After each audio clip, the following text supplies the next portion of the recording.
అందరికీ నమస్కారం. ఈరోజు అంటే మొన్న నామినేషన్ రోజు పిఠాపురంలో చాలా మంది ఇండిపెండెంట్లు క్యాండిడేట్స్ వేశారు. అందులో గీత అనే ఒక ఆవిడ వేసింది. ఆవిడని బెదిరిస్తూ కడప నుంచి ఒక లెక్చరర్ అంటే ఎవడో ఆవిడ బెదిరిస్తూ ఇండైరెక్ట్ గా బెదిరిస్తూ ఒక కాల్ చేశాడు. ఒకసారి అది మీరు వినండి, వినిన తర్వాత మాట్లాడుకుందాం.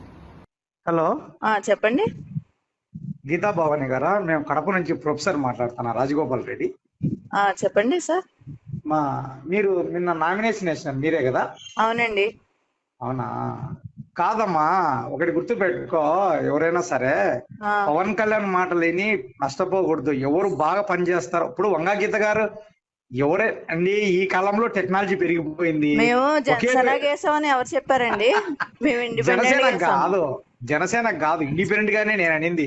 అంటే ప్రజాస్వామ్యంలో ఎవరికైనా వేసే హక్కు ఉందిలేండి, కానీ అట్లా కాదు. మరి మీ లాయరు అతని లాయరు ఒకే రకంగా ఒకేరే కదమ్మా? ఏమో తెలియదండి, అవి నాకు తెలీదు. ఏం కాదు. మీరు కడప నుంచి నాకు ఫోన్ చేశారు ఎందుకండి? మేము నగ్గుతాము నగ్గపోవడం తర్వాత విషయం. మీరు అలా ఫోన్ చేయకూడదు కదా. అంటే నేను బెదిరించడం కాదు, నేను ఒక లెక్చరర్. నేను ఏమంటున్నానంటే కాల్స్ వస్తున్నాయి. కాదమ్మా, నేను అనేది ఏంటంటే నేను అమ్మ అంటున్నా చూడు. నేను అనేది ఏంటంటే ఇప్పుడు నేను అనేది ప్రజాస్వామ్యంలో ఎవరైనా పోటీ చేయొచ్చు, ఇది మన డెమోక్రటిక్ కంట్రీ ఇది. కానీ నేను అనేది అంటే ఇంటెన్షనల్ గా పోటీ చేయకూడదు అంటున్నా. ఇంటెన్షనల్ అంటే ఏమని? కోపము, వాళ్ళ మీద పగ, అట్ట కాదు. మేము అలాగైతే కాదమ్మా, మీ నోటరీ అతని నోటరీ ఒకటే ఉంటే అది ఇంటెన్షనల్ కాదమ్మా. మీ దగ్గరకు వచ్చినాయండి ఆ నోటరీలు అయ్యి? మా దగ్గర ఉన్నాయి. మేమేమనుకుంటున్నాం, మాది ఐటీ వింగ్ అమ్మా. మాది ఒక సెల్. మాది ఐటీ వింగ్ అంటే ఒక పార్టీలో ఐటీ వింగ్ అంటే ఒక మంచి మేధావులం ఉంటారు దీంట్లో. అది మేము ఎట్లా తెలుసుకున్నాము అంటే మీ అప్పడబిట్టు నాది ఇప్పుడు పంపిమంటారా? మీ అప్పడబిట్టు ఎట్లయినా చూడండి. మేడం గారు, గొల్లప్రోలు, ఉప్పాడ, ఇది కొత్తపల్లె చూడండి. కాపులు వేయకపోయినా పర్వాలా, ఎస్సీలు ఉన్నారు అక్కడ, తర్వాత బీదా బెతకవులు ఉన్నారు. ఖచ్చితంగా వంగ గీత గారిని గెలిపించుకుంటారు.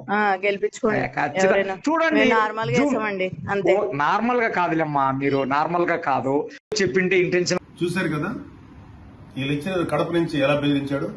మొన్న నేను చెప్పాను కదా, కడప నుంచి కొంతమంది గూండాలు వచ్చారు చేస్తున్నారని. ఇది one of the proof.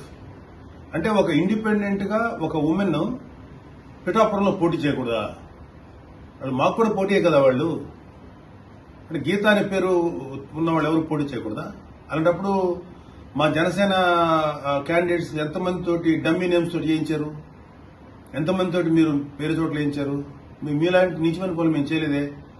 It is so accidental that somebody in the name of Gita candidate గా ఆవిడ చేసుకుంది. దానికి మీరు బెదిరిస్తారా? చూడండి, చేయండి. మీరు వచ్చి ఏం చేస్తారో చేయండి. మీ సంగతి మేము చూస్తాం. మీరు అనుకుంటున్నారేమో మీరు ఓడిపోయే దశలో ఉన్నారు. మీరు చాలా చాలా చాలా ఎక్కువగా చేస్తున్నారు. మీరు ఎక్కడ కడప కాదు కదా, మీరు దావత్ ఇబ్రహీం దగ్గర వచ్చినా సరే మిమ్మల్ని ఎదుర్కొంటాం.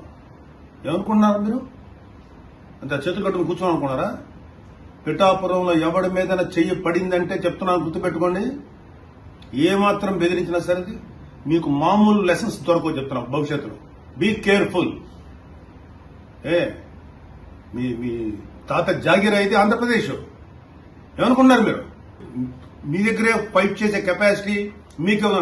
రే పోలీసు బిడ్డలురా మేము, ఓ పోలీసుకి పుట్టాం మేము. మాకు తెలుసు మీకు ఎలా ఫైట్ చేయాలో. మీకు ఇంకా అడ్డగోలుగా ఫైట్ చేయడం తెలుసు, మాకు కన్స్ట్రక్టివ్ గా ఫైట్ చేయడం తెలుసు. పిచ్చ విషయాలు వేయకండి. Be careful. ఇంకొకసారి ఇలాంటి బెదిరింపు చేసి మాత్రం పరిస్థితులు ఇంకా తీవ్రంగా ఉంటాయి. Be careful.